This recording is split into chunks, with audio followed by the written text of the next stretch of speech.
ventilador ali para mim. É aí em cima. É. Bom, gente, boa noite para todos. Que Jesus nos abençoe. Para nós é sempre um motivo de muita alegria estarmos de volta para estudarmos a doutrina espírita aqui na casa de Kardec. Aqueles que estão vindo a primeira vez à casa, que vocês possam se sentir acolhidos. Como também gostaríamos de dar boa noite e abraçar também a todos os nossos teleouvintes que nos acompanham através da transmissão da rede Amigo Espírita, que lança o sinal através da conta do YouTube e também pelo sistema do Facebook. E assim nós gostaríamos também de abraçar a todos os nossos ouvintes da Rádio Brasil Espírita de Maceió, que temos nas noites de quinta-feira uma audiência muito expressiva com aqueles companheiros que acompanham a programação da rádio e especificamente os estudos que são replicados aqui da FEAC. Então abraçamos a todos, aos amigos que estão no chat, que estão sendo moderados pela nossa trabalhadora, a Cleusa Severino, que se encontra na cidade de Leiria, em Portugal.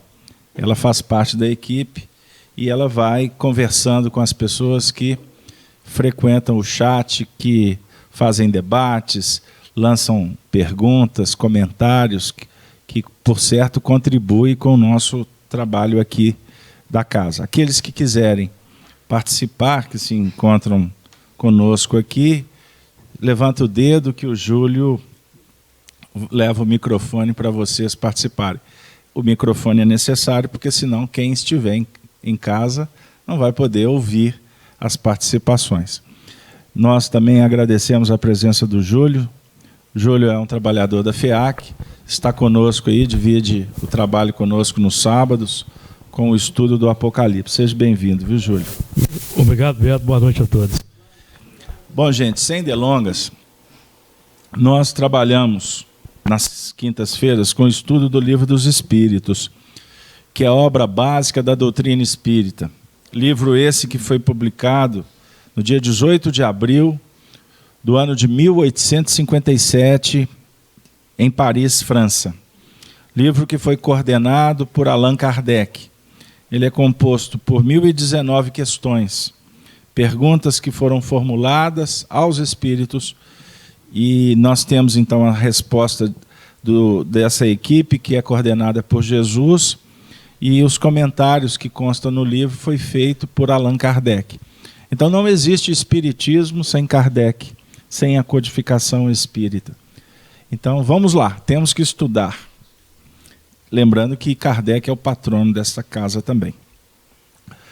Nós estamos na segunda parte do livro, no capítulo 4, intitulado Pluralidade das Existências. Hoje nós vamos trabalhar a questão 172 até a questão 176. E o tema da noite é: quantas vezes voltaremos ao planeta Terra? É uma pergunta. Quantas vezes reencarnaremos no planeta Terra? Essa pergunta também nos chegou através de um ouvinte. Então a gente tem selecionado essas perguntas e traduzido-as em temas que estamos trabalhando aqui, tanto nas terças quanto nas quintas-feiras. Então hoje nós vamos discutir aí a quantidade de vezes que nós vamos voltar aqui no planeta Terra. Nós então vamos trabalhar a leitura da questão 172 a 176. Vamos lá. Pergunta 172, Kardec assim formulou aos espíritos: as nossas diversas existências corporais se realizam todas na Terra? Resposta dos espíritos: nem todas. Vivemo-las em diferentes mundos. As que passamos na Terra não são as primeiras, nem as últimas. Embora sejam das mais materiais e das mais distantes da perfeição. Questão 173. A cada nova existência corporal, a alma passa de um mundo para o outro, ou pode ter várias existências no mesmo globo? Resposta: pode reviver muitas vezes no mesmo globo, se não avançou bastante para passar a um mundo superior. Pergunta 173A. Podemos então reaparecer muitas vezes na Terra? Certamente. Questão 173B.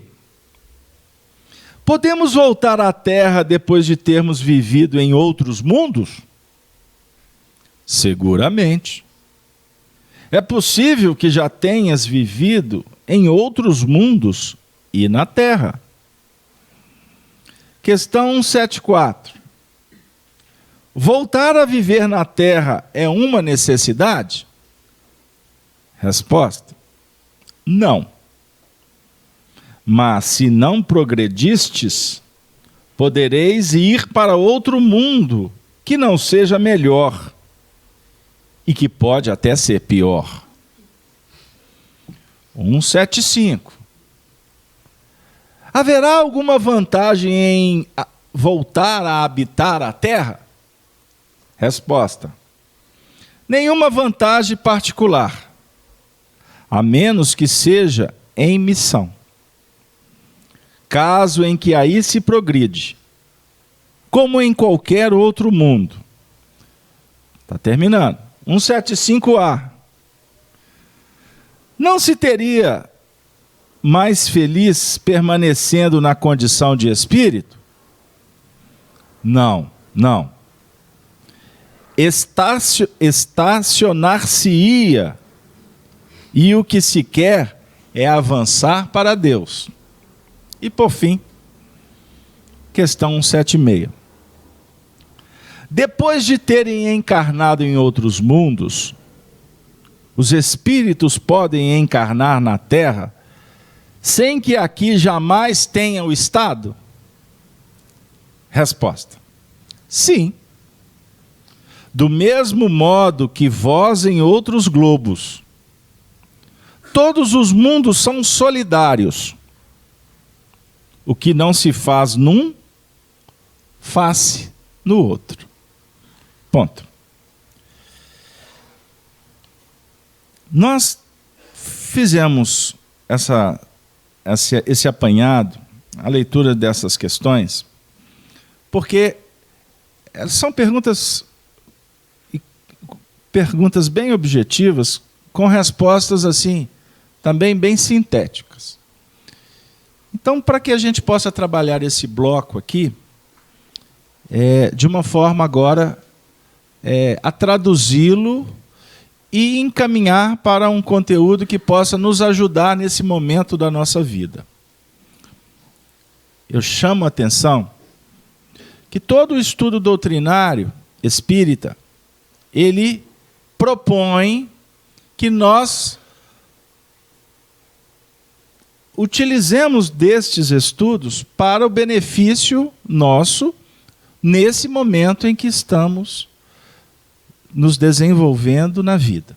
Porque senão, nós viemos para a casa espírita e vamos ficar discutindo filosofia ou aspectos que, em termos práticos, não tenham significação. Aí não justifica a gente vir à casa espírita. Lembrando que a gente está vindo aqui para buscarmos o atendimento espiritual em primeiro momento. Seja através do passe magnético, seja através do aconselhamento, seja pelo momento do convívio. Cada um de nós aqui temos demandas. E é óbvio que dentro das demandas que vão sendo atendidas, nós somos convidados para a essência da reunião. Porque o objetivo da reunião é promover a nossa educação espiritual. Então a gente pode receber o remédio, o acolhimento, o carinho, o conforto, a orientação, mas o mais importante de uma reunião espírita é o que ela propõe para o nosso processo de evolução, de iluminação interior. Fiz-me claro? Porque através do estudo é que nós vamos descobrindo a maneira de vencer estes problemas que motivaram a nossa estada aqui hoje. Fechado aí? Tranquilo? Ponto.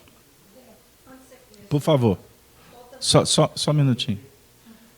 Duas perguntas no 76. Temos, mas eu vou deixar para semana que vem. Pode? É porque tem um 76A e um 76B. Mas foi proposital. Obrigado, dona Nilza, pela alertiva. Então vamos lá. Vou passar por elas de novo. 172. As nossas diversas existências corporais se realizam todas sobre a Terra? Resposta dos Espíritos: nem todas. Vivemos-las em diferentes mundos. Jesus assim afirmou na descrição do capítulo 14 do Evangelho de João, primeiro versículo. Na casa de meu Pai há muitas moradas. Se não fosse assim, eu vô-lo teria dito. Vou preparar-vos lugar. Este versículo de Jesus é um dos mais extraordinários no que remonta a este assunto. As moradas, as posições espirituais, os mundos que habitamos, os mundos que iremos habitar. Também fala dos universos chamados hoje de universos paralelos, ou seja, as dimensões espirituais. Então nós temos, num comentário de Allan Kardec, no terceiro capítulo do Evangelho segundo o Espiritismo, intitulado Há Muitas Moradas na Casa do Pai, Kardec diz assim, literalmente: a casa do Pai é o universo. Na casa de meu Pai há muitas moradas. Então a casa do Pai é o universo. E esse universo oferece muitas moradas. Então existem as moradas físicas e as moradas espirituais. Então quando nós desencarnarmos, nós vamos habitar uma morada no plano espiritual. Voltaremos a ser espíritos, conforme as questões mais à frente apresentam para nós.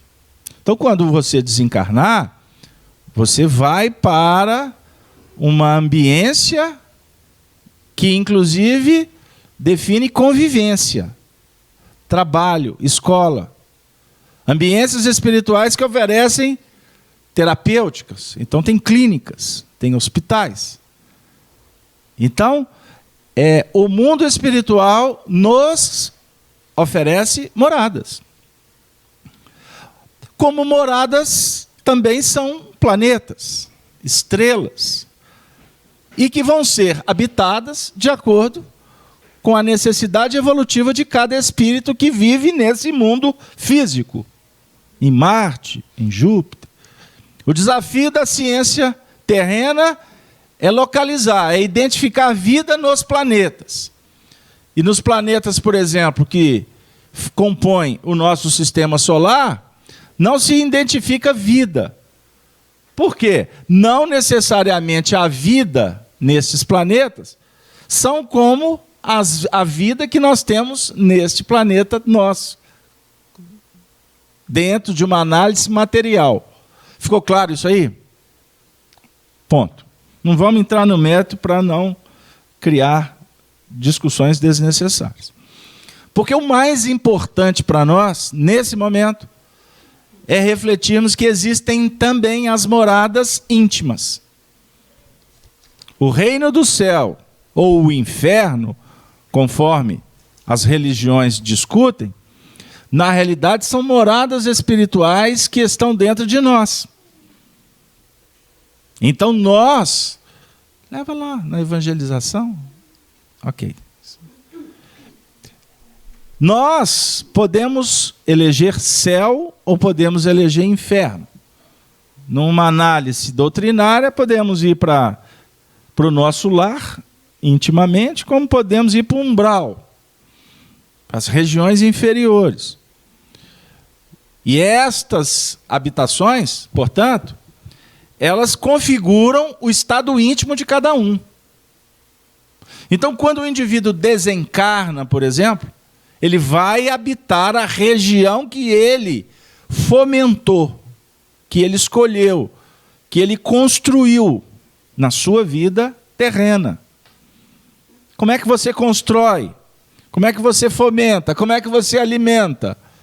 De acordo com a sua conjuntura íntima, a maneira de pensar, a maneira de sentir, agir, sonhar, desejar. Você está criando um universo, que é a sua realidade. É o chamado universo mental.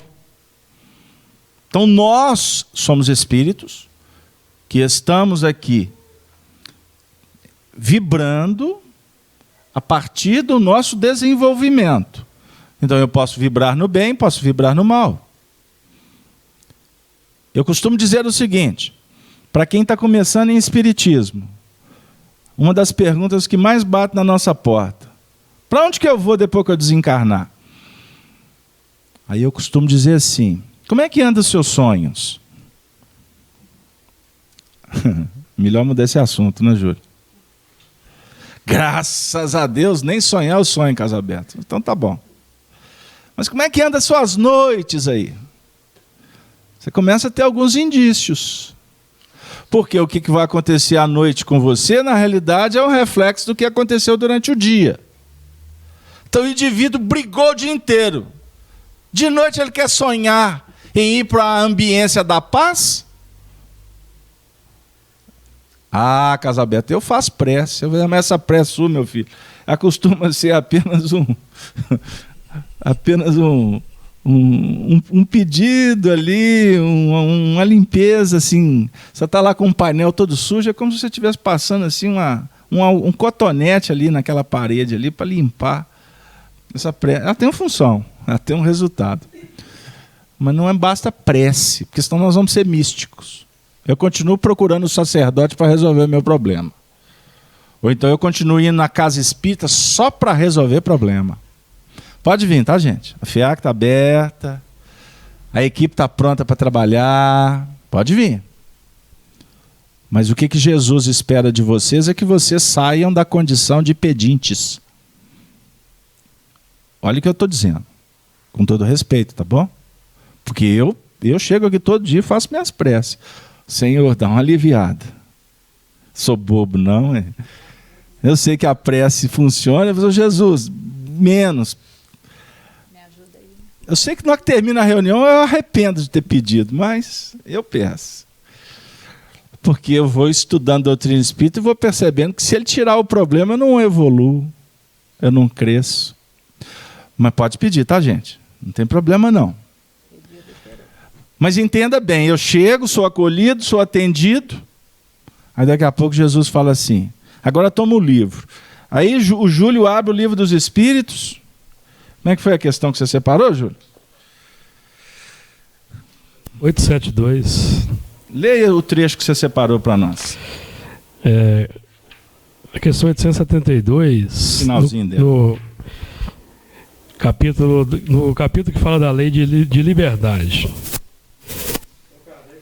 Kardec está falando sobre o resumo teórico do motivo das ações humanas, das causas das nossas ações, das causas profundas. E o último... Pode continuar. O último parágrafo é interessante porque ele diz o seguinte: todos os espíritos mais ou menos bons Aí se enquadra o que você está dizendo. Quando encarnados, constituem a espécie humana. E como o nosso mundo é um dos menos adiantados, nele se conta maior número de espíritos maus do que de bons. Tal a razão porque aí vemos tanta perversidade. Façamos, pois, todos os esforços para este planeta não voltarmos após a presente estada e para merecermos ir repousar em um mundo melhor, em um desses mundos privilegiados, onde não nos lembraremos da nossa passagem por aqui, senão como de um exílio temporário.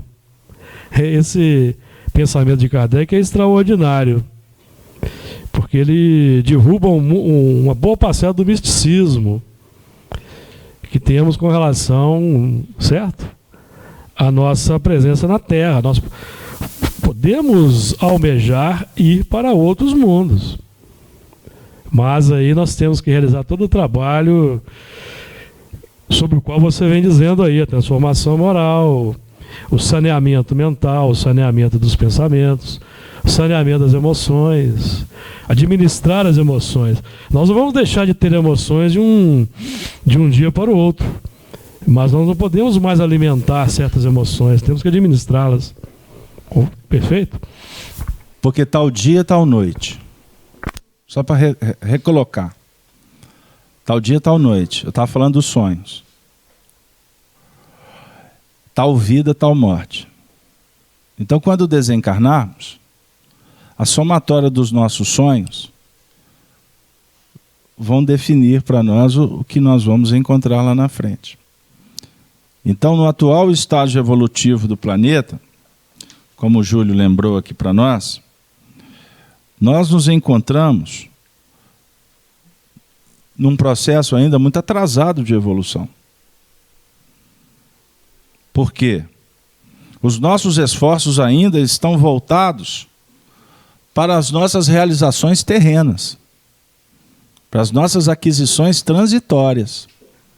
Nós nos esforçamos muito pouco para criar uma ambiência espiritual que nos candidate a viver em mundos superiores. Fala, Sonia, você está querendo comentar? Sim, o Júlio está fazendo uma pergunta aqui pertinente a esse assunto aí. Se o espírito não retrograda, né? Se a gente não volta, por qual razão ele peregrina entre mundos inferiores, mesmo já tendo passado por eles? Muito bem. Eu vou pedir para o Júlio aguardar um pouquinho, que essa pergunta dele é importante, mas ela vai encaixar numa condição que precisamos de aguardar um pouquinho mais. Então, voltando. A nossa condição, as nossas realizações atuais, elas então vão promovendo a construção do nosso mundo interior, certo? Nós reencarnamos no planeta Terra, como em outros planetas, porque Deus impõe a encarnação com o fim de nos fazer progredir. Então, uma grande dificuldade que as pessoas que não são reencarnacionistas possuem de entender representa para nós um desafio que precisa de ser estudado cotidianamente. Porque uma vida só não é possível para o espírito desenvolver-se em todos os setores. Como que nós vamos atingir a perfeição como Jesus nos conclama? Fazendo uma alusão ao Antigo Testamento. Ele fala assim: sede vós perfeito, como perfeito é o vosso Pai Celestial. Como que nós vamos adquirir perfeição com apenas alguns decênios de vida? Deus seria injusto. Inclusive com aqueles que desencarnam em idades,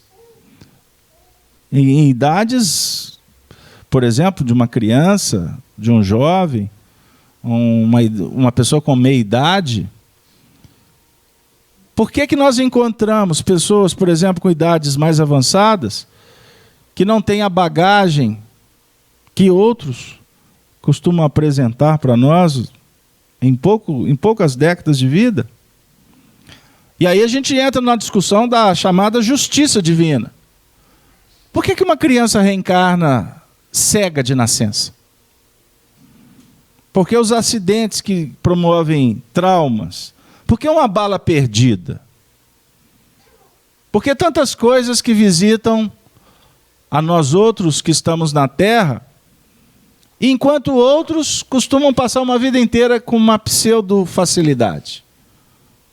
Boa aparência, com inserção social, com facilidades. O indivíduo reencarnou como filho do Bill Gates. Imagina.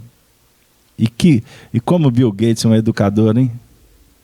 Vocês conhecem a história do Bill Gates e o filho dele? Ele doou só um tiquitinho da herança dele para o filho. Perguntaram para ele, mas peraí, o senhor doa um valor muito maior para as instituições de caridade. Ele é seu filho. Por isso mesmo. Ele tem que aprender. Ele que tem que conquistar. Ele não tem que receber de mão beijada. Isso é para a gente pensar. Voltando. Então, Deus não seria justo se Ele te concedesse apenas uma vida. Então, o fundamento da reencarnação, ele estabelece para nós uma reflexão em torno do progresso. Então, quando Paulo de Tarso fala, na sua epístola aos Coríntios, que uma vida só não basta, para a gente entender o amor do Cristo, ele está dizendo para nós exatamente sobre a oportunidade que a providência divina nos concede. Providência divina. É um manancial inesgotável. Nessa encarnação. Eu brinquei aqui sobre a prece, mas a prece é um movimento do ser em conexão com o Criador e que a legitimidade da prece está na expressão do sentimento, porque prece é manifestação do sentimento, do coração. Agora, a prece extraordinária é aquela que na realidade se pauta no agradecimento. Porque os Espíritos têm nos informado que nós não sabemos pedir. Você pede de acordo com uma concepção humana, de acordo com o interesse de uma vida, ou do contexto de vida que você está inserido. Então, se você tem, por exemplo, posses, né? Posses, ou se você vive na miséria, a sua prece pode estar vinculada às questões materiais. E elas vão ser bem diferentes, não vão? Eu estou vinculando apenas às questões materiais. Porque, na realidade, os problemas psicológicos que cada um de nós apresentamos na vida independe verdadeiramente da questão material. São necessidades espirituais. Então eu quero dizer que tanto o milionário quanto o indivíduo mais miserável, se eu posso assim tratar, ele é um espírito. E as necessidades psicológicas são as mesmas. São necessidades psicológicas. As mesmas nesse sentido.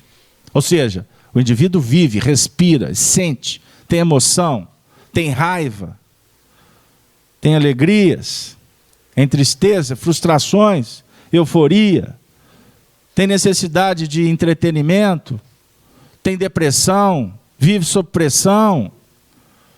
Todos nós, somos 7 bilhões de espíritos, que estamos aqui na Terra, não pela primeira vez. Aí a gente volta aqui para o contexto do texto. Podemos reaparecer na Terra muitas vezes. Podemos estar vindo de outros mundos. Porque, diga-se de passagem, a gente discutia aqui antes, não é? Esse comentário que você leu da questão 887, 872, trata do espírito com letra maiúscula. Lê só essa frase para nós, enquanto você acha. Espírito com letra maiúscula. O espírito com letra maiúscula, na realidade, nós estamos aqui há pouco mais de 200 mil anos. Pouco mais, Casalbeno? 200 mil anos. Achou? Sim. Lê para nós. Todos os espíritos. Aí Kardec faz duas. Ele se refere aos espíritos usando duas grafias, letra maiúscula em letra minúscula. Uhum. A letra minúscula com letra minúscula se refere ao princípio inteligente. Quando criados. E espírito é quando o espírito já está dotado de razão e sentimento. Até atingir essa fase de razão e sentimento, o espírito estagiou nos reinos inferiores. Então aqui entra o ingrediente chamado evolução da retaguarda. Aquela rosa maravilhosa que nos encanta ali no jardim, ela é um princípio espiritual que está em evolução. Ela é dotada de sensibilidade. Obviamente da retaguarda. Como o mineral que sustenta a terra, ali tem vida. Obviamente, mais embrionária, ou melhor, mais da retaguarda do que a planta que está arremetida. Aí quando vem uma mosca que está ali passeando em torno da flor, é um princípio espiritual em evolução, num outro estágio.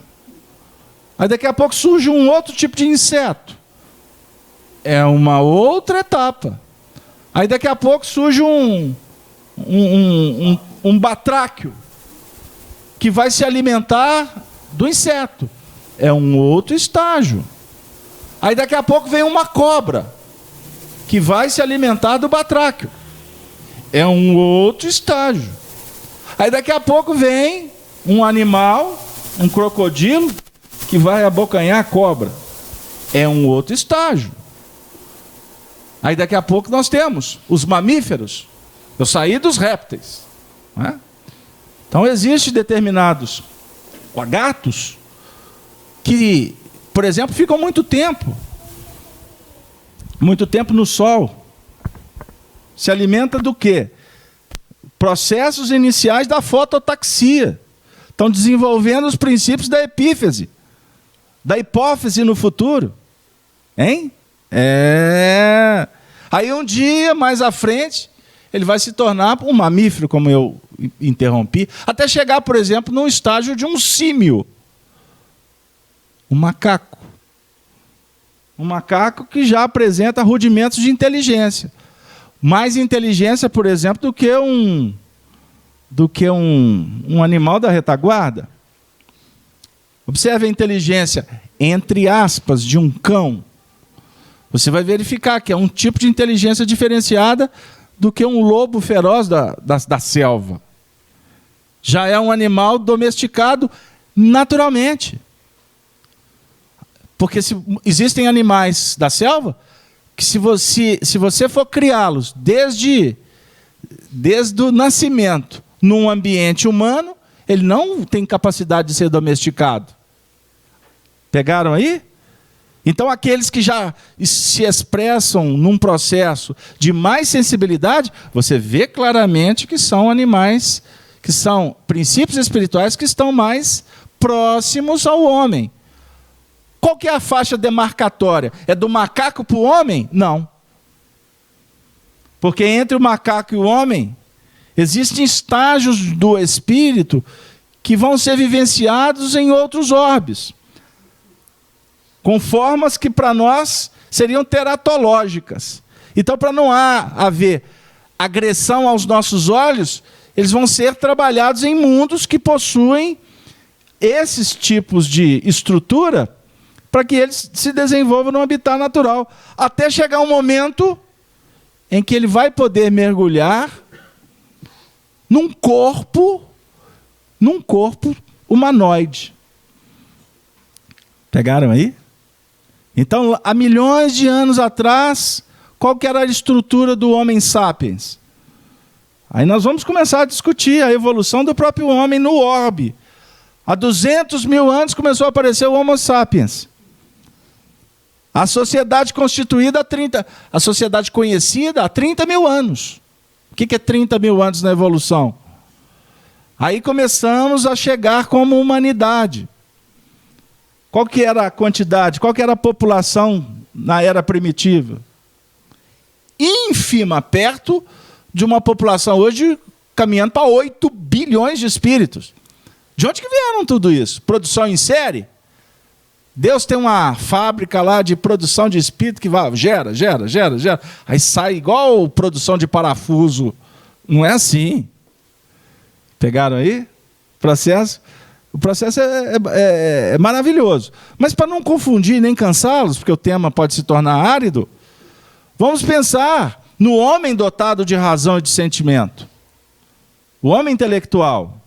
O homem que pensa.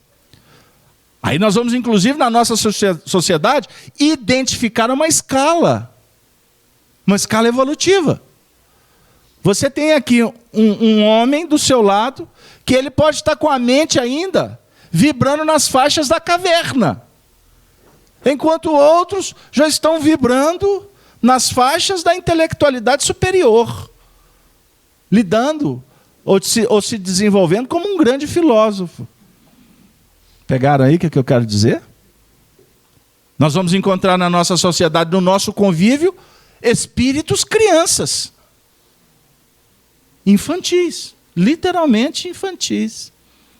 O comportamento difere, destoa do contexto geral. Quem são esses espíritos? São espíritos que precisam de caminhar com aqueles que estão mais adiantados. É como se temos o irmão mais velho, numa escala grande, com os... Presta atenção. Com aqueles que são os mais novos.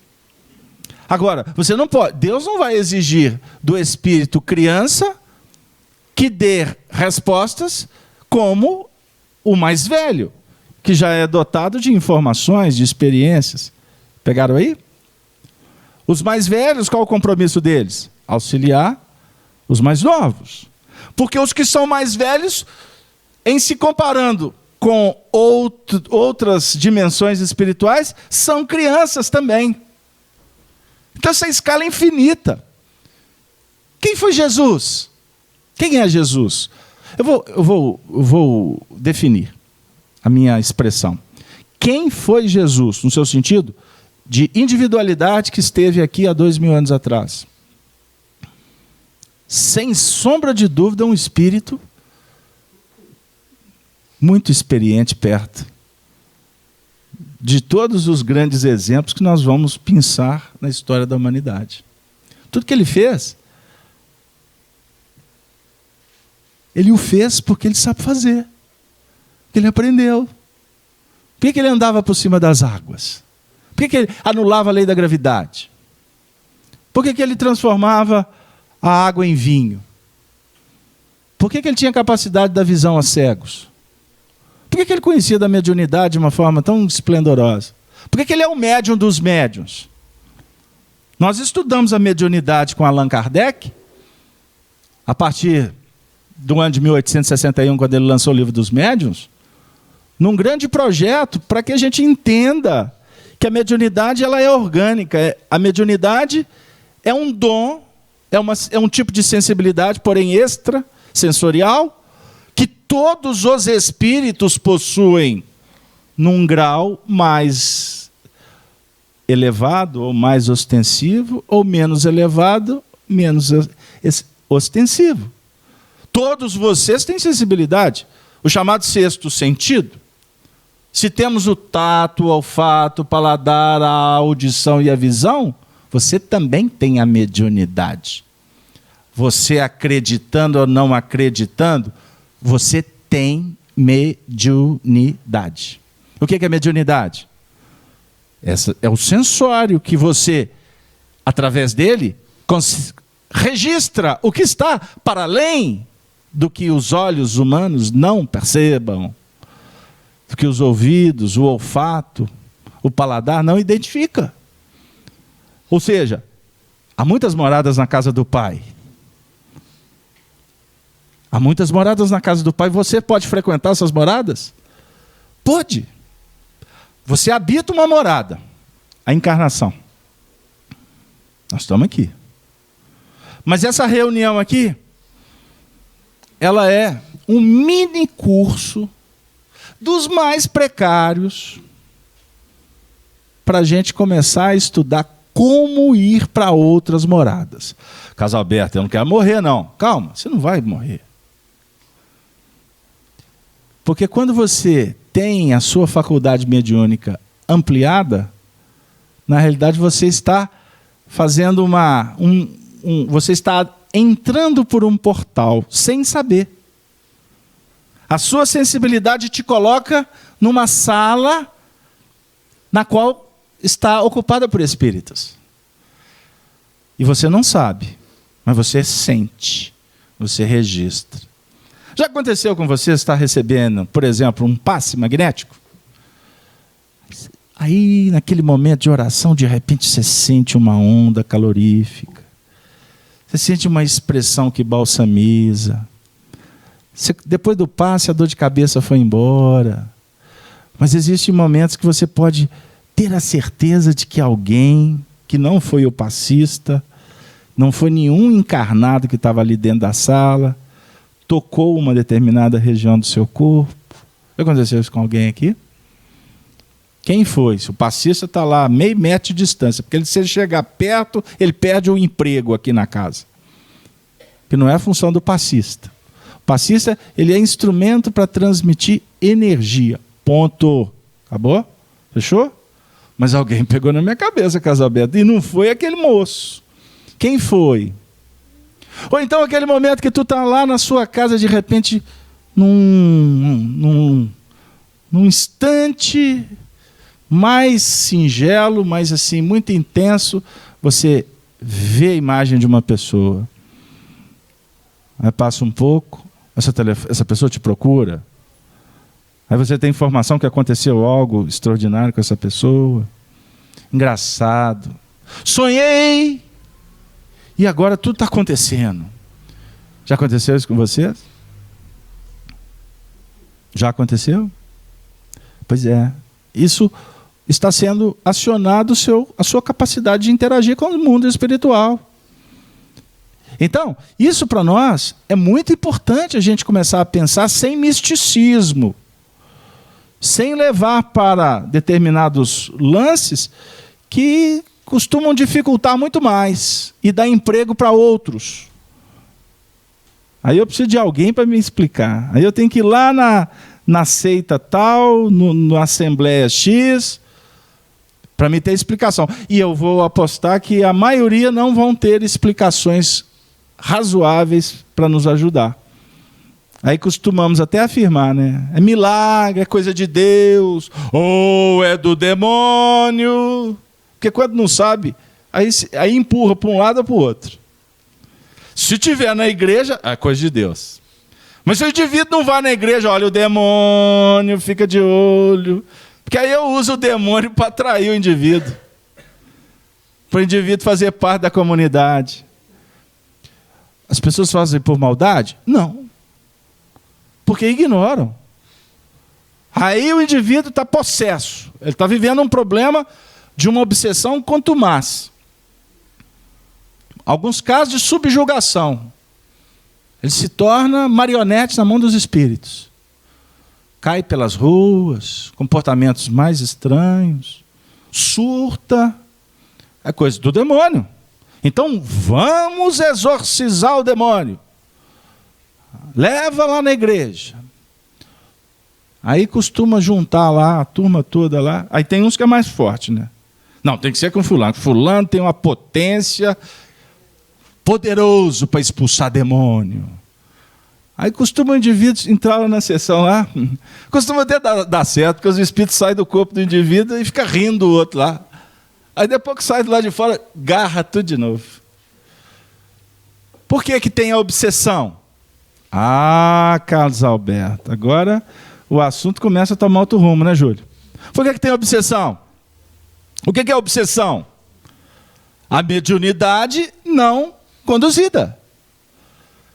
Se você tem uma faculdade mediúnica, ela precisa de ser coordenada. Porque isso envolve energia. O indivíduo tem ectoplasmia, ou seja, ele tem um fluido que precisa de ser canalizado, porque isso pode causar para ele até doenças. Certo? Existem casos que o indivíduo é um médium tão ostensivo que é como se fosse uma verdadeira antena parabólica ambulante. Onde que ele entra em sintonia com os espíritos. Enquanto não cuidar dessa parte mediúnica, o indivíduo vai sofrer. Agora, por que isso está aguçado nele e não está aguçado em você? Possivelmente, nesses casos, que o indivíduo brincou com esta mediunidade no passado. Se beneficiou sem beneficiar o outro. Porque a mediunidade, para aqueles que têm a oportunidade de acessar o mundo espiritual, visa o indivíduo sair do contexto material, frequentar as zonas espirituais, de sorte que esta realidade espiritual possa favorecê-lo para que ele mude de vida. Porque são almas decaídas. A grande maioria dos médiuns são espíritos que se afundaram de uma forma muito triste no passado. Aí o indivíduo chega aqui no centro, acha que é tudo, né? Eu sou médium. Eu falo assim, está lascado. Né? Está lascado. Ai de você, meu filho, se você não trabalhar. Não, mas eu quero vir aqui porque eu fiquei sabendo que pode fechar o corpo. Eu falei assim, lascou mais ainda. E vocês sabem que existem rituais que favorecem para que seja obstado essa sensibilidade?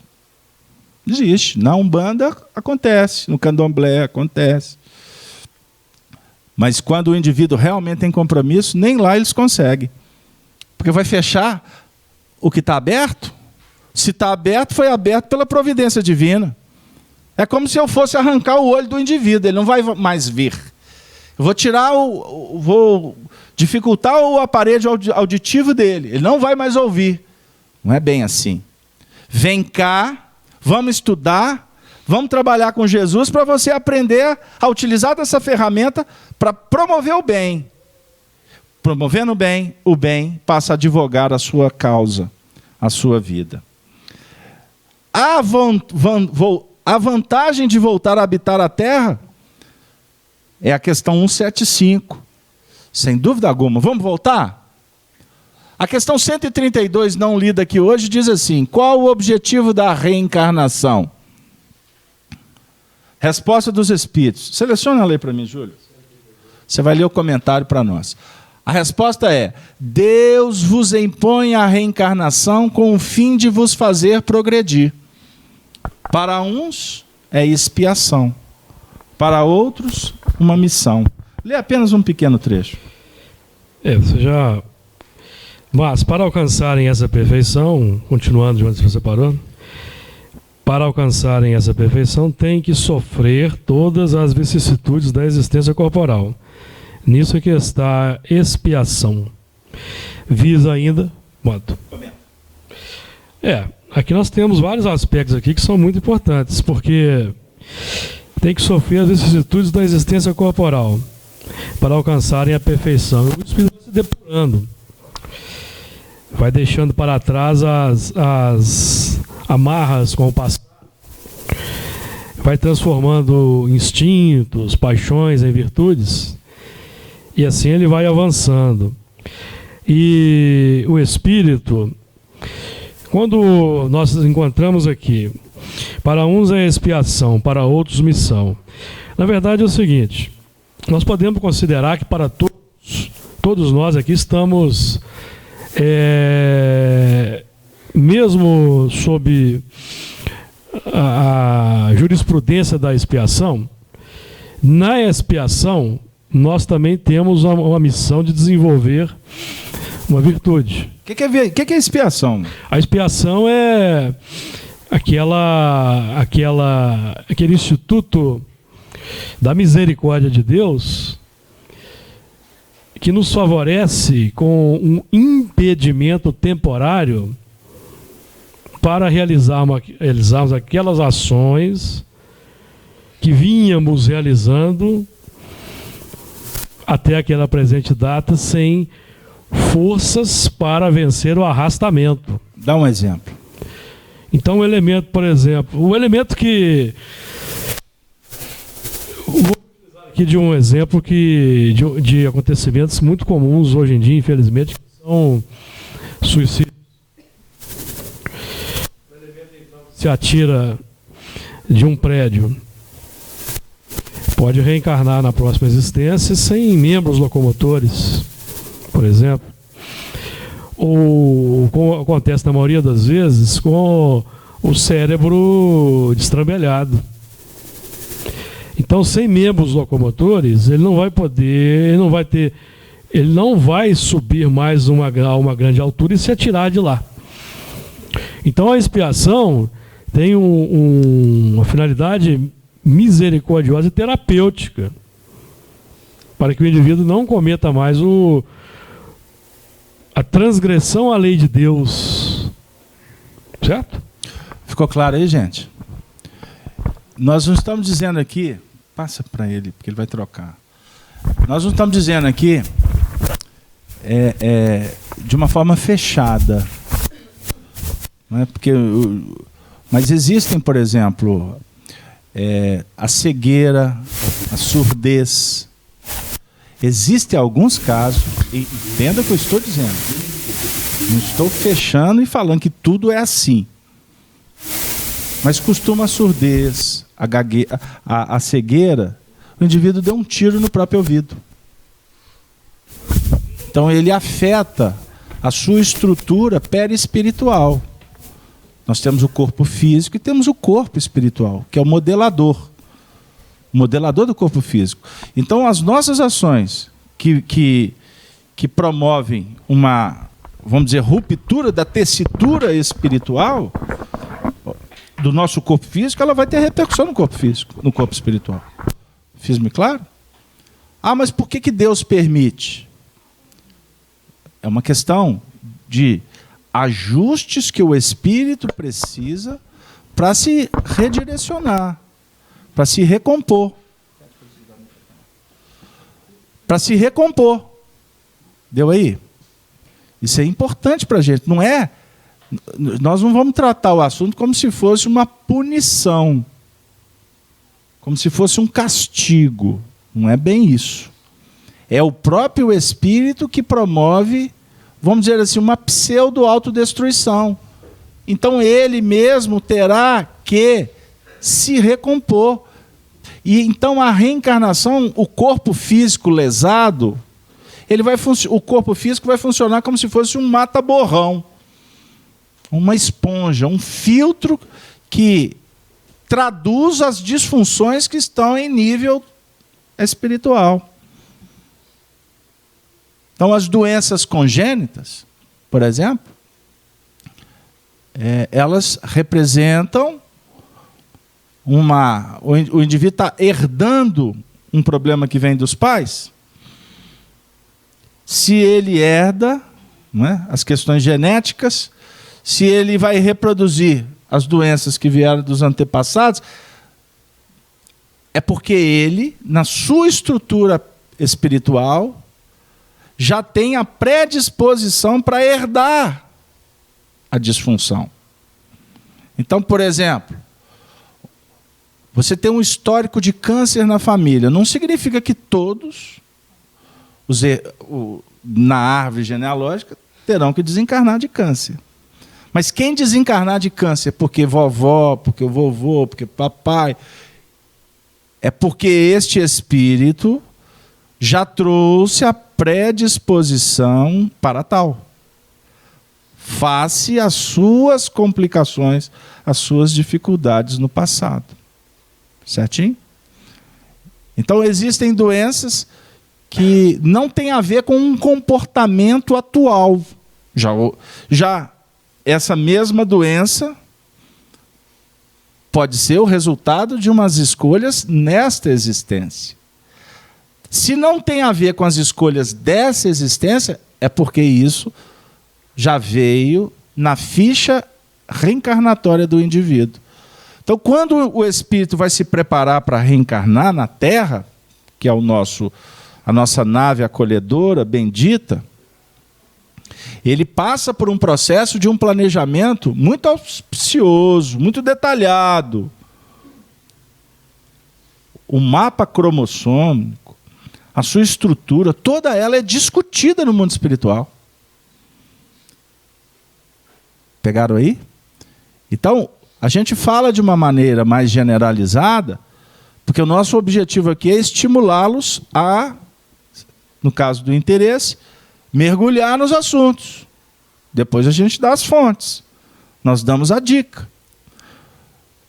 Porque quando a gente fala assim, Deus impõe a reencarnação com o fim de vos fazer progredir, filosoficamente é belíssimo o texto. Porque no mundo espiritual, nós vamos discutir muitos assuntos. Nós vamos aprimorar a nossa maneira de ver. Nós vamos rever os ideais.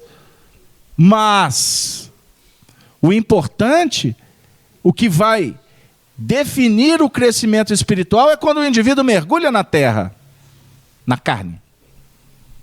Então, o André Luiz, no livro Evolução em Dois Mundos, tem uma expressão que eu reputo como majestosa, que a reencarnação é um berço que o plano espiritual aprimora.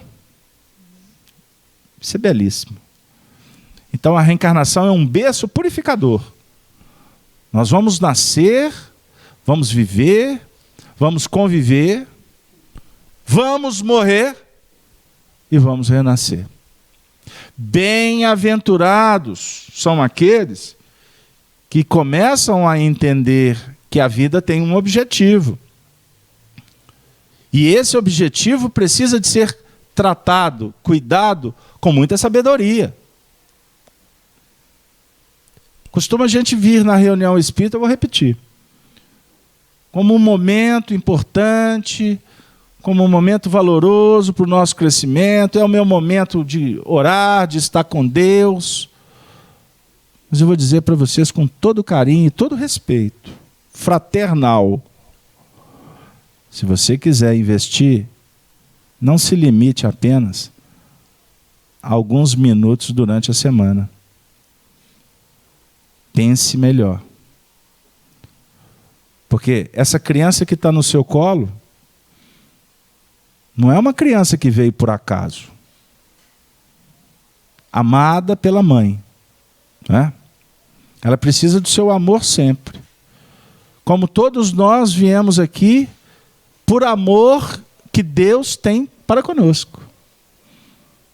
Quando a gente já entra na ambiência moral, nós vamos dizer o seguinte: qual é o nosso amor para com Deus que nos deu a vida?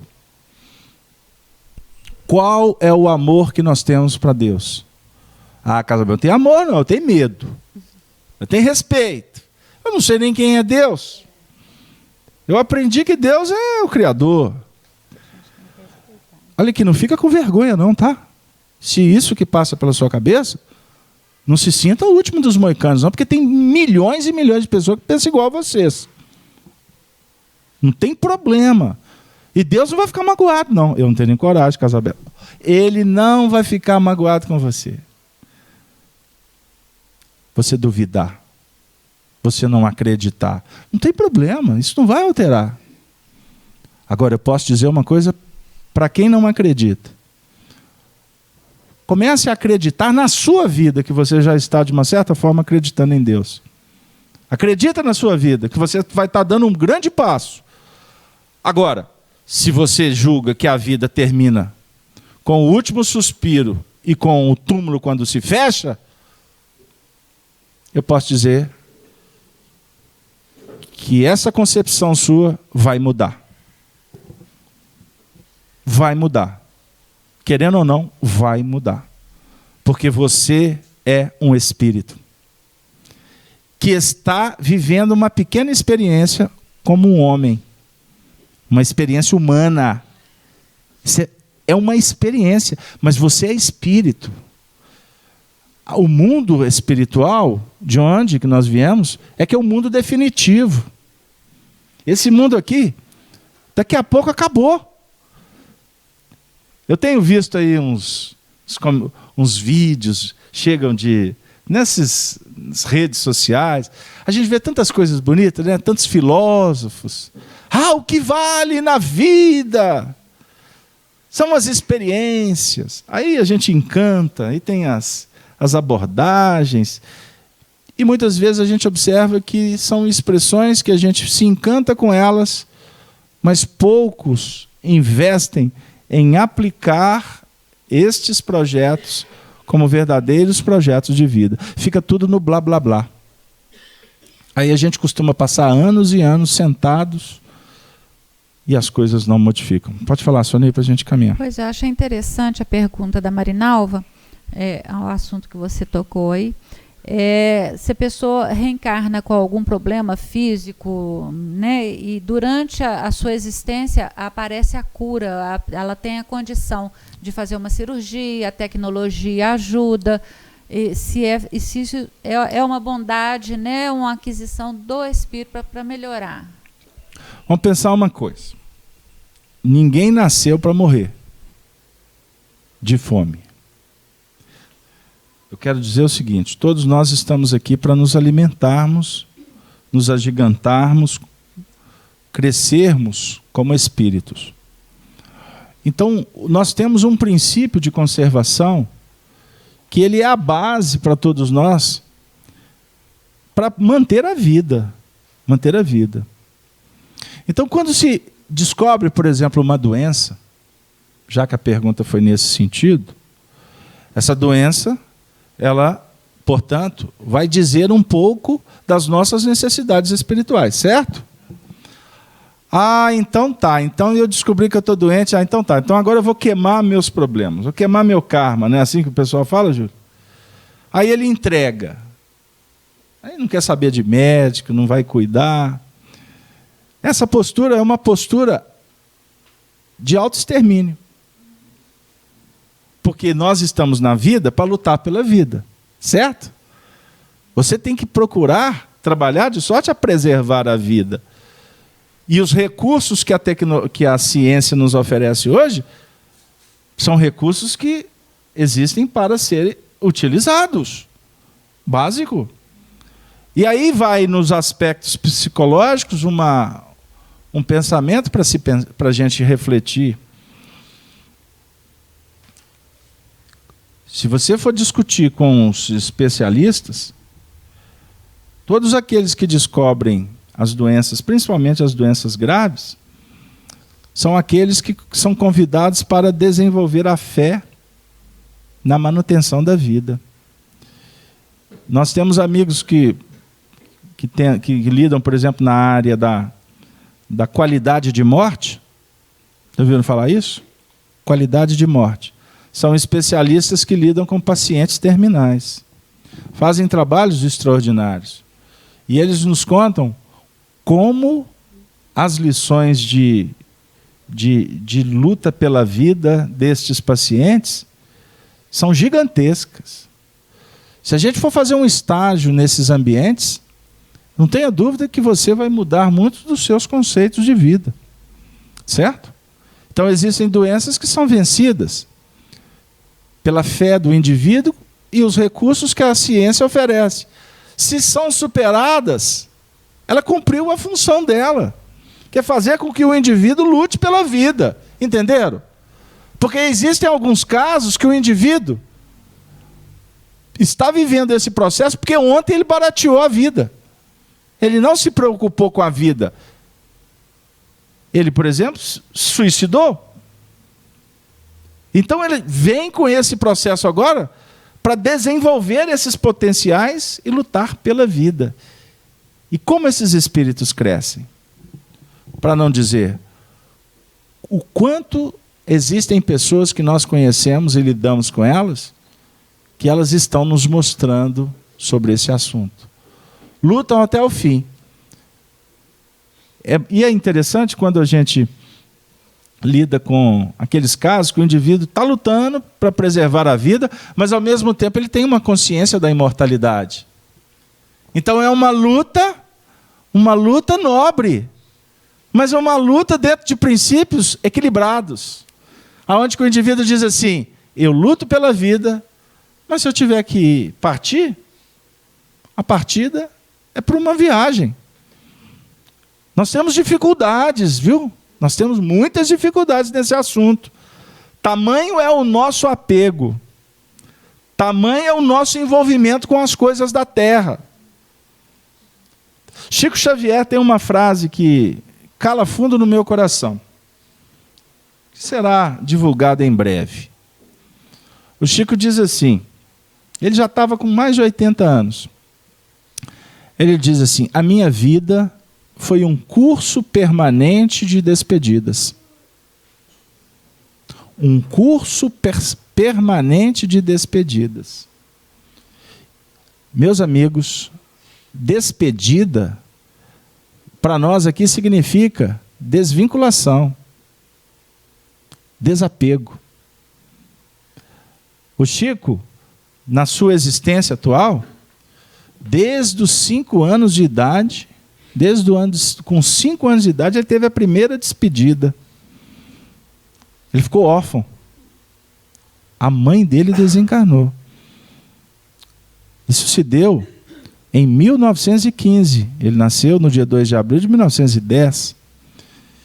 E ele escreve, essa fala dele, é uma frase que ele colocou muito sofrida. Porque a vida toda ele teve que despedir de pessoas, de situações, de ambientes, de tarefas. Quantos foram amigos do Chico? Quantos passaram pela vida do Chico? Só que as relações têm prazo de validade. As relações têm prazo de validade. Como a doença tem prazo de validade. Aí vem aquela pergunta, mas como assim as relações têm prazo de validade? Tem prazo de validade. E esse prazo ele é definido pelo nosso interesse em mantê-las, em investir nelas. Agora, o investimento nas relações não significa que essas relações nós temos que dar a vida ou lutar de uma forma a escravizar para que essas pessoas estejam conosco. Aí a gente entra numa discussão chamada amor. Amor liberta, amor não aprisiona. Agora, quem não valoriza a relação pode estar assumindo responsabilidades, porque amanhã vai viver experiências parecidas. Hoje ele está sofrendo ali porque ele está sendo desconsiderado. Por que ele está sendo desconsiderado? Porque ele desconsiderou. Não necessariamente aquela pessoa que está com ele. Desconsiderou outros. Ou desconsiderou a muitos. Afirma Jesus que os escândalos são necessários. Os escândalos são necessários. Ai de quem os pratica. É uma reflexão importante para a gente. Que os escândalos que batem na nossa porta, nesta atual existência, ou nas próximas que advirão, definem para nós necessidades de aprendizado naquele setor, naquela lida. Um dos problemas das relações, falta de responsabilidade com elas, comprometimento com elas, aonde os indivíduos muitas vezes, por essa ambiência de tantas facilidades e de tantas expressões esdrúxulas, de tanto uma liberalidade excessiva em muitos assuntos, o indivíduo muitas vezes se permite viver determinadas experiências sem medir consequências. Porque as nossas atitudes sempre trazem repercussões. E se o indivíduo não mede as consequências, e essas consequências se tornam danosas, principalmente para o semelhante, o que ele está candidatando a passar? A não ser ter que recuperar o tempo perdido, ter que reparar. E a reparação geralmente é dolorosa. Muitas vezes não dá mais tempo. Ele brincou com pessoas e essas pessoas hoje, essas relações hoje já não são mais possíveis se manterem. O que vai acontecer amanhã? Ele vai ter que correr atrás. Jesus diz assim no Sermão da Montanha, no capítulo 5, né? Capítulo 5, quando ele diz assim: Reconciliai com teu, capítulo 6, reconciliai com teu adversário enquanto está a caminho com ele. Reconciliai depressa com teu adversário enquanto está a caminho com ele, para que ele não te entregue para o juiz acaba te levando para o cárcere. Então, quando Jesus está falando reconciliar e depressa, é no sentido assim, não perca a oportunidade para fazer o bem. Não deixe para depois o que você pode fazer agora. Porque amanhã pode ser, no dizer de Emmanuel, o amanhã pode ser uma terra árida, chamada nunca. Pegaram aí? Então são reflexões que nós devemos trazer aqui nesse contexto, porque o assunto é muito amplo. Nós temos quantas encarnações na Terra? Quantas vezes voltaremos ao planeta Terra? Tantas forem necessárias para o nosso aprendizado. Tantas forem. Então tem místico aí falando que não vai reencarnar mais. Coitado. Quem não fala que não vai é porque é o que vai. Não é verdade? Existe aqui uma resposta da questão... Na resposta da questão 176, quando os espíritos falam para Kardec que todos os mundos são solidários. Ele define o seguinte, que existe um intercâmbio entre os mundos. Então nós viemos de outras esferas, poderemos a outras esferas, seja de uma forma breve ou mais adiante, definirmos uma nova morada, por necessidade espiritual. Esse assunto aqui fala do progresso na questão 175, a definir o seguinte, que existem alguns casos que o espírito não se faz merecedor de permanecer num determinado ambiente. Então vamos imaginar o planeta Terra nesse momento. Aqueles que estão brincando com o progresso, eles podem estar se candidatando para reencarnar em mundos primitivos. Então você imagina uma coisa, essas cenas que a gente vê por aí, coisas que se tornam agressivas para a sociedade. O que é agressivo para a sociedade define que a sociedade já está farta disto. Não significa que a sociedade resolveu isso. Ela está farta. Se a sociedade está farta daquela aberração, significa um progresso da sociedade naquele assunto. Por isso é que eu tenho utilizado os recursos didáticos desse momento que vivemos no Brasil, aonde os noticiários estão, em breve, eu estou achando que vai ter um fenômeno material, nós temos que trocar a televisão. Nós vamos ter que renovar as televisões. Porque a televisão lá de casa, coitadinha, ela já está toda capenga, ela já está toda cansada. Ela falou assim, Casalberto, eu não aguento mais esse assunto, muda. Porque todo dia é uma delação nova. Todo dia é uma aberração outra. Meu Deus, não para, Gerson. Não é verdade? A sua televisão está estragando também igual a lá de casa? Pois é, e olha que a minha é de tubo. Porque a de tubo é mais potente, né? Porque antigamente, né? Deixa eu fazer esse povo está meio muito sisudo hoje. Antigamente o povo construía equipamento para durar a vida toda, né? Os fogão, televisão. Hoje é para durar 2 anos. 2 anos tem que trocar, né? Não é verdade? Aí não sai nunca do cartão de crédito, dona Nilza. É um problema sério. Mas é muito difícil, não é verdade? Mas a gente tem que olhar pelo lado positivo. Porque tudo que está cansando o povo brasileiro representa um recurso didático extraordinário para as grandes mudanças que vão vir. Pegaram aí? Então, aonde tem escândalo, tem ensinamento. Nós não podemos olhar só para o lado negativo. Certo? E esses escândalos, eles falam da realidade de todo um povo, de toda uma nação. Porque o que está acontecendo lá em cima, daqueles que se espera que sejam referências de dignidade, e não são, porque se instituiu uma rede muito bem traçada para adulterar, para prostituir.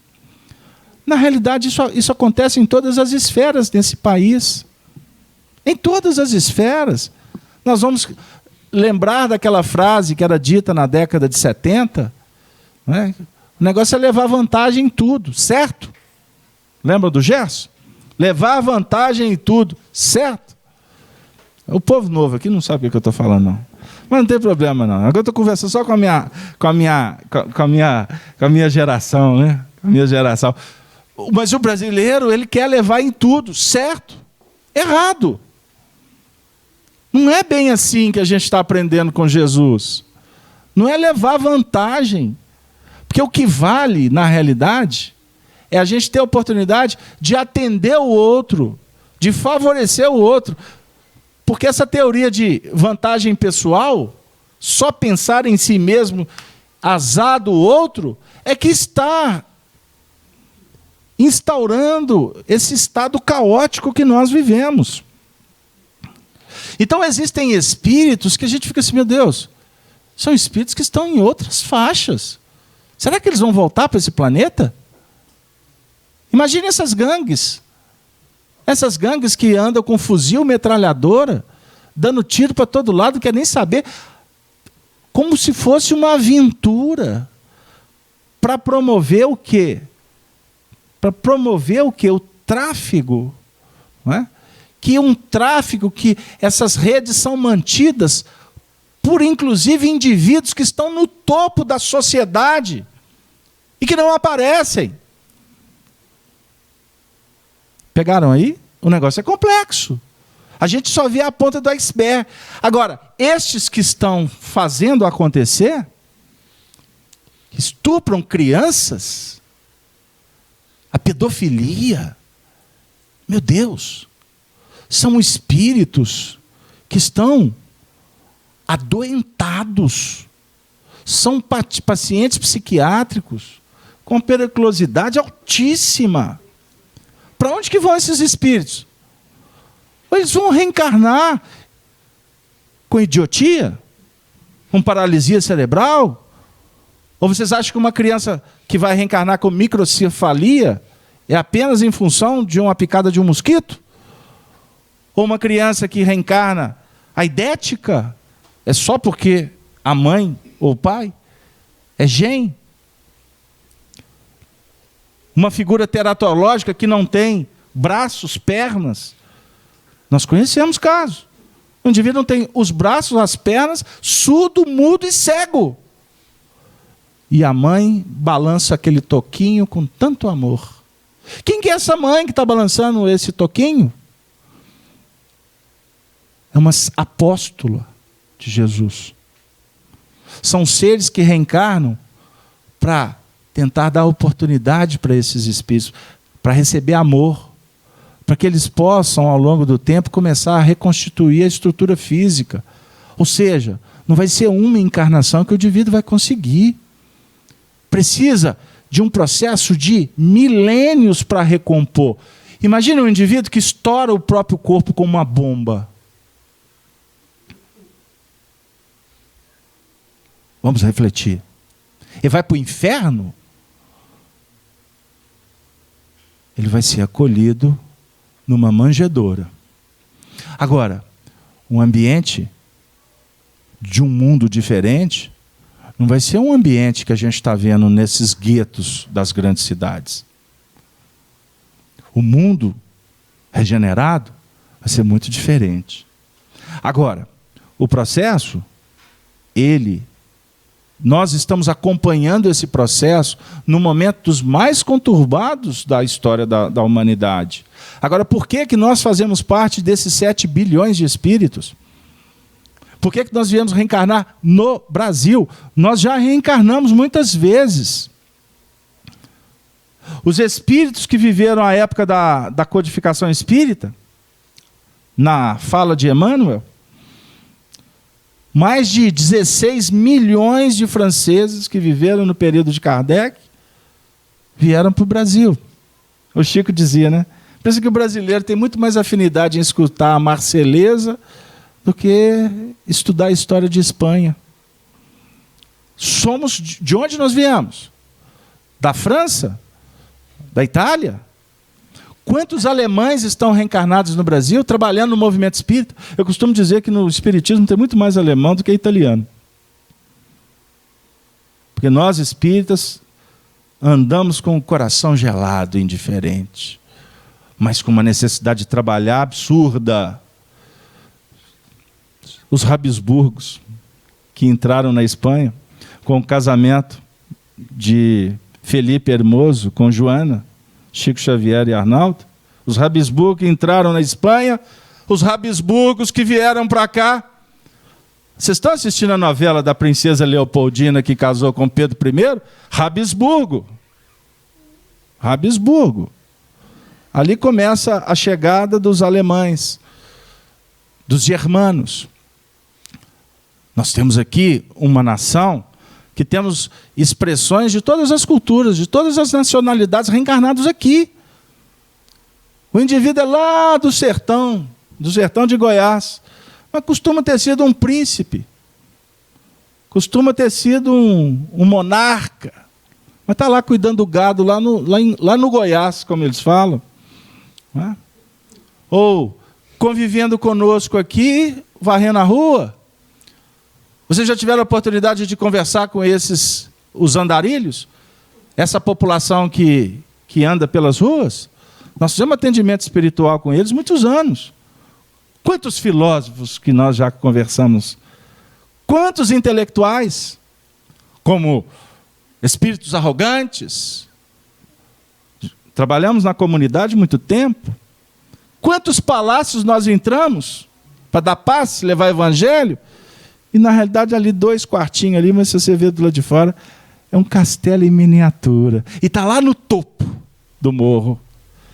É aquela turma lá de trás, que está ali vivendo naquele espaço, ainda com a mente toda focada nas suas expressões do passado. Você não destrói o passado. Você não passa borracha no passado. Você pode não saber exatamente de onde tu veio, qual foi seu nome, quem foi seu marido no passado. Não foi ele não, Casabel. Não vou mudar de assunto. Quantos filhos você teve? Né? Porque essa necessidade, porque essa afinidade com o filho e com o outro não. Costuma ter sido o seu parceiro do ontem. Né? Costuma esse marido complicado de hoje foi aquele que tu desviou ontem. E hoje tu tem que lavar a roupa todo dia, que agonia. Não é verdade? E ele faz a deles e o mundo todo diz assim, não sei como é que você aguenta. Como é que você suporta esse homem? Não sei também não. Mas Deus dá jeito.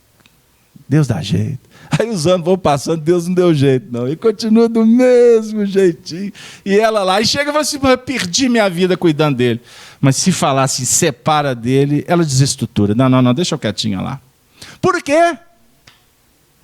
Por quê? Porque a consciência diz assim, um dia tu comprometestes. Aí a gente tem até no nosso meio espírita aí, expositor famoso falando bobagem. Que ninguém está aqui para pagar. Nós não estamos aqui para pagar, não. Mas o princípio fundamental da encarnação, principalmente do espírita, é o seu comprometimento moral, é a sua visão espiritual, é a certeza de que tudo que está acontecendo aqui vai passar. A alegria passa, como a tristeza também passa. A doença passa. Está desenganado, a doença passa, ele vai desencarnar, não vai. A doença é um estado. Ela não é permanente. Ninguém é doente. Nós somos espíritos que podemos estar doente, estar feliz, estar triste. O que eu quero ser como espírito? É o que nós estamos fazendo aqui, estudando Allan Kardec. Estudando Jesus, como na parábola da vinha. A parábola da vinha indica para nós, vai trabalhar hoje na minha vinha. Não vai dar para trabalhar a parábola toda, mas fica só esse contexto. O Senhor da vida está dizendo, vai trabalhar na minha vinha. O O que é a vinha? O que se produz na vinha? Uvas e para fazer vinho, principalmente, né? Qual que é o símbolo do vinho para nós? O vinho é o sangue, o suor, esforço. Testemunho.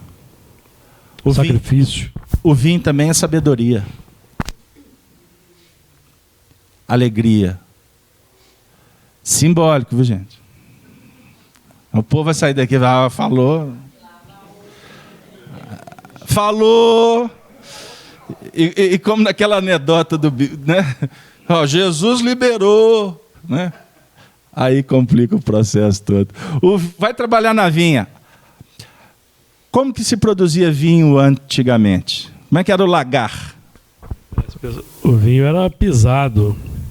A uva, a maceração. A uva era pisada, a uva, perdão. Com os pés. Um processo artesanal. Artesanal. A definir o seguinte. Nós estamos reencarnados para trabalhar na vinha do Senhor. Nós temos que trabalhar de uma forma artesanal com a nossa vida.